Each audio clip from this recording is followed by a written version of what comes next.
So there's a line from a famous T.S. Eliot poem that says, "Why should people love the church?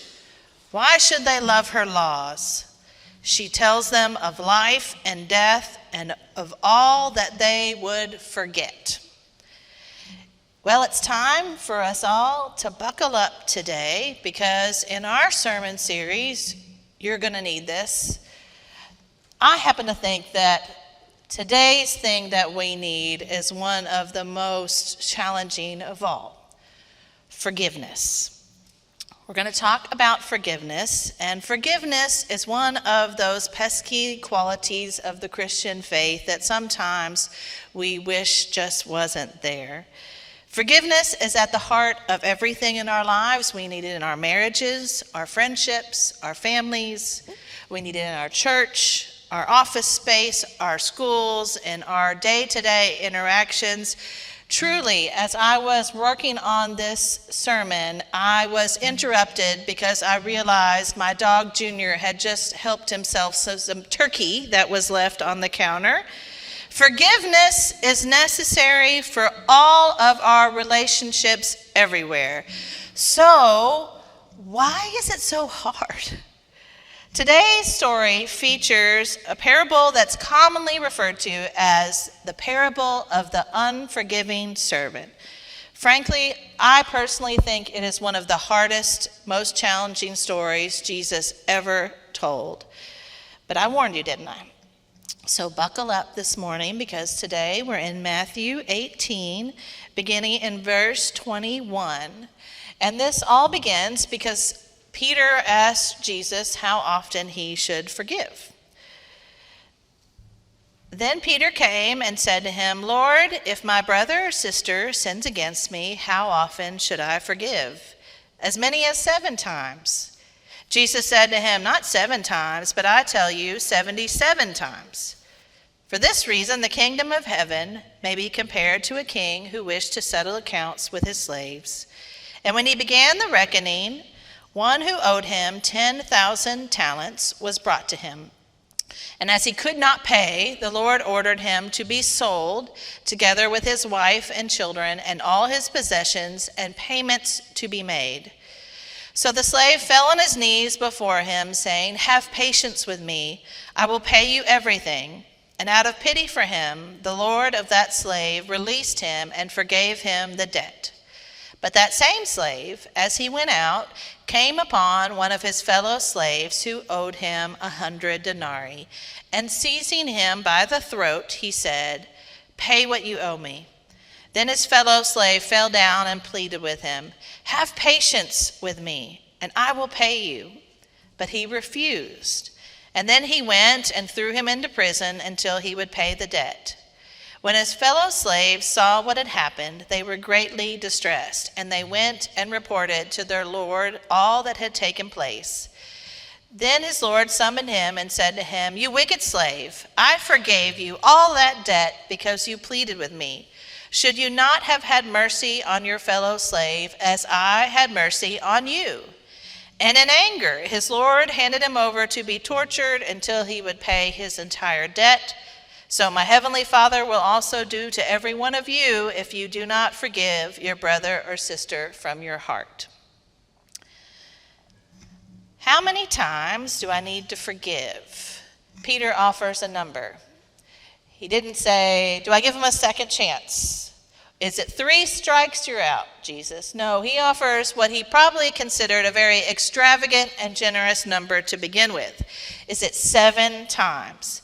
And Jesus says, not 7 times, try 77 times. Or some translations say 70 times 7 times.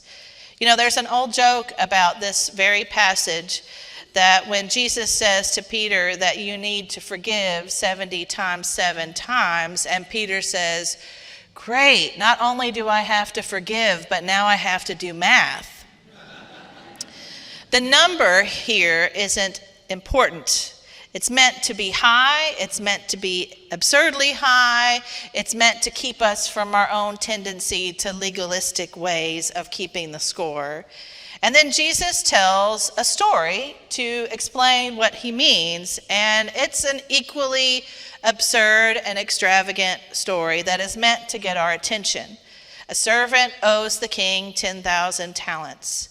Do you know how much 10,000 talents is? It's a lot. So here's some math to start your Sunday off. A talent is equal to 6,000 denarii. And a denarii is an average day's wage for a laborer. So 6,000 days equals 1 talent. And this guy, are you still with me? And this guy owed 10,000 talents. So you can finish the math yourselves, but it's a lot. I went to seminary, y'all. Don't expect me to do all. It was a lot. A crazy and absurd, a huge amount of debt that this man would never in his lifetime pay off. So the servant cannot pay this debt, what he owes the king, and he begs the king for mercy, and the king has mercy on him. His debt is forgiven. The king responds to the slave's huge debt with forgiveness and mercy. He wipes the slate clean. Hooray. But then when the same guy who just was forgiven this huge amount of debt by the king comes across someone who owes him 100 denarii, he grabs that man by the neck and says, "Pay up or else." And this guy begs him for mercy, but he does not give him mercy. He throws him in a debtor's prison. And when the king hears what this man did, that the one who had been merciful, the one he had been merciful to for this huge amount of debt, had not forgiven someone else for a smaller debt, he reverses his decision and puts him in the debtor's prison too. You want to make this king mad? You want to make this king really mad? It's actually not the huge amount of debt that makes him mad. It's not offering the same forgiveness that was given to you. It was not remembering to offer the same forgiveness that you'd received. The point is clear. Even if we aren't good at math, we get the message, Jesus. You know, we even say it every single Sunday in the Lord's Prayer. Forgive us our trespasses as we forgive those who trespass against us. Wouldn't it have been so great if Jesus stopped at forgive us our trespasses, forgive us our debts, as sometimes said, forgive us our debts, but he kept going as we forgive those who trespass against us. So much of Jesus' ministry was concerned with our relationships with other people. He took down walls of division. He welcomed the outcast. He ate dinner with sinners. After all, even the greatest commandments, love God and love your neighbor, they're about our relationships. Our relationship with God and our relationship with our neighbor. And so even here, even when he talks about forgiveness, it's about our relationships.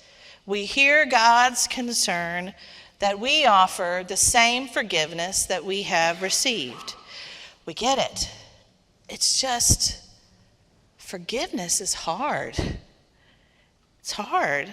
It's hard for a lot of the reasons. One of the reasons, I think, maybe number one reason, we don't forget. Forgive and forget, please. Come on, we don't forget, do we? We remember the pain and the hurt and the heartache. And sometimes it can even feel like a little loop in our head, a little pain loop. We go through it again and again. We relive it again and again. The pain and the hurt and the heartache, the big injustices, the small swipes around life that is unfair, and we just live it again and again. And when someone hurts someone we love, we can hold a grudge on someone's behalf like nobody's business. Forgiveness is hard because we don't forget. And frankly, I happen to think that remembering is actually a pretty important part of our story today, because forgiveness requires remembering and recognizing the hurt, the debt. Sometimes we think or tell ourselves forgiveness is just brushing away. It's no big deal. Forget about it. But even in our story today, we see that there is a recognition of the amount of debt. Even the slaves, they recognize that they owe the king something and they ask for mercy.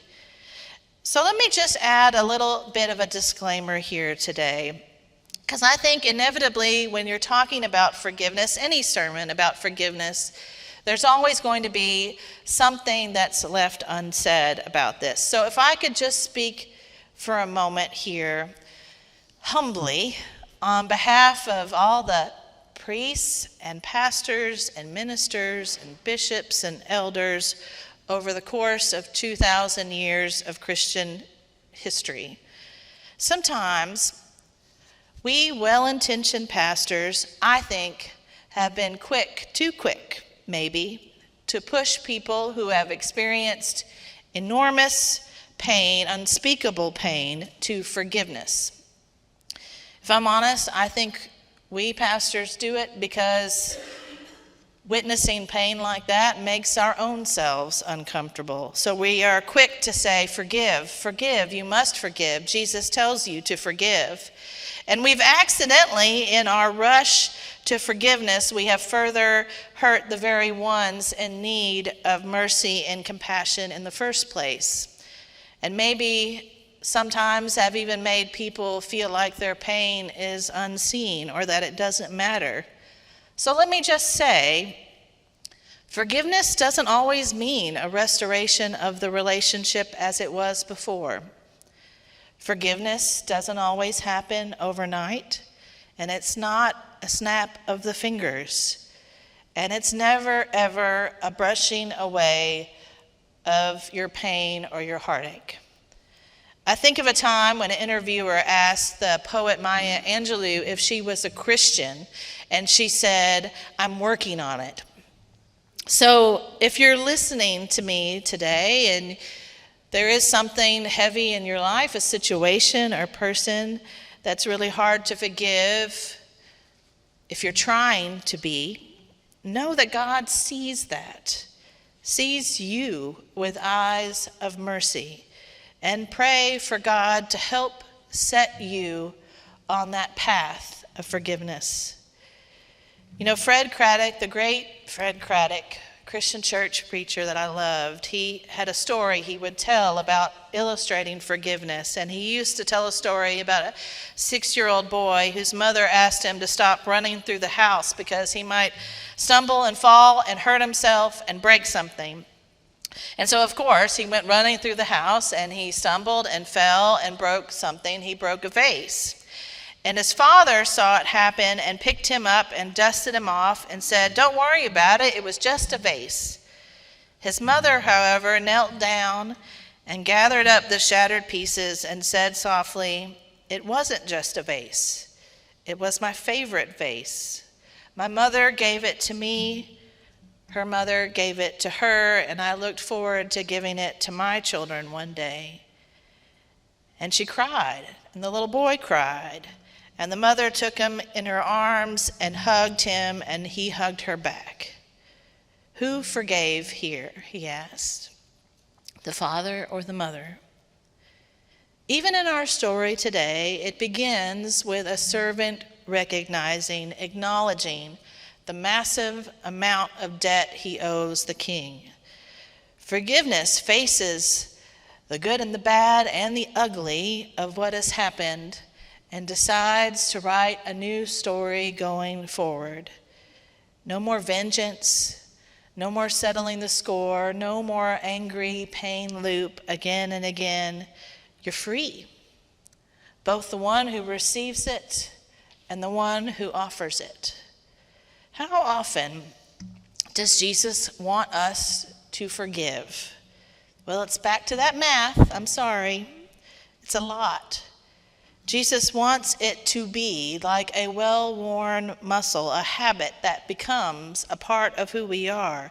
We learn to forgive, not just for the benefit of those who receive our forgiveness, but especially for our hearts too. You know, the writer Anne Lamott has this great quote that I love that says, "Not forgiving is like drinking rat poison and waiting for the rat to die." We forgive for our own hearts. We forgive because every time we do it, we have a chance to remember ourselves. We remember the grace and mercy that we have received. We remember the Savior who takes a look at our mess of debt and wipes the slate clean. And we remember one of the very last things Jesus ever said from the cross, fighting for every breath and every moment in pain. Do you remember what he said? Do you remember? "Father, forgive them." Thanks be to God.